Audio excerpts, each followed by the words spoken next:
कपास की फसल भारत की सबसे महत्वपूर्ण नकदी फसलों में से एक है।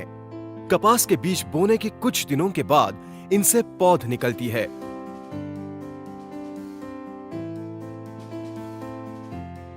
और फिर कपास के फूलों की कोपलें आ जाती है। इसके बाद फूलों का खिलना शुरू हो जाता है और जल्द ही कपास के डोड़े भरना शुरू हो जाते हैं। अंत में ये डोड़े चुनने लायक हो जाते हैं। यह है कपास का संपूर्ण जीवन चक्र। पौध निकलने से लेकर पूड़ी आने की अवस्था कपास के पौधों के जीवन के लिए बहुत महत्वपूर्ण होती है।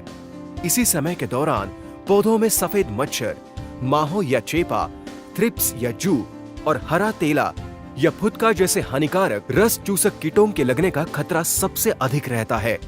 इससे उपज में और किसान की आय में काफी नुकसान होता है। गर्डा केमिकल्स पेश करते हैं रंगीला, कपास की फसल को रस चूसक कीटों से सुरक्षित रखने का एक आधुनिक और लाभदायक तरीका। रंगीला एक नया मिश्रण है जो कि नई तकनीक से बनाया गया है। छिड़काव के बाद ये पौधों की पत्तियों को अन्य पौधों की पत्तियों की तुलना में अधिक गहरा हरा बनाकर उनके विकास को बढ़ावा देता है।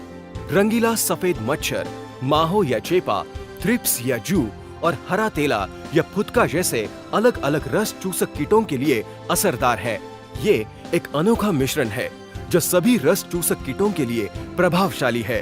पौधों पे छिड़काव के बाद ये आम कीटनाशकों की तुलना में कहीं ज्यादा देर तक असरदार रहता है। रंगीला रस चूसक कीटों के जीवन काल के हर चरण में लाभदायक है। ये पत्तियों के माध्यम से इन कीटों तक पहुंचकर उन्हें नष्ट करता है। रंगीला थ्रिप्स या जू को नष्ट करने के लिए दुनिया का सर्वोत्तम उपाय माना जाता है। रंगीला रस चूसक कीटों के जीवन काल के शुरुआत में ही असर करना शुरू कर देता है और इनकी बढ़त को रोकता है। अन्य कीटनाशकों के मुकाबले रंगीला के कई फायदे हैं। ये पौधों को कई अलग अलग रस चूसक कीटों से सुरक्षित रखकर कपास को स्वस्थ और सुंदर रखता है। ये जड़ों के विकास में मदद करता है और पत्तियों को और भी गहरा हरा बनाता है। प्रमाणित रसायनों का एक खास मिश्रण होने के कारण ये रस चूसक कीटों के पूरे जीवन काल के हर चरण में प्रभावशाली है। ये पूरे पौधे पर असर करता है और पौधों के विभिन्न भागों को सुरक्षित रखता है। रंगीला कपास को स्वस्थ और सुरक्षित रखने का एक असरदार उपाय।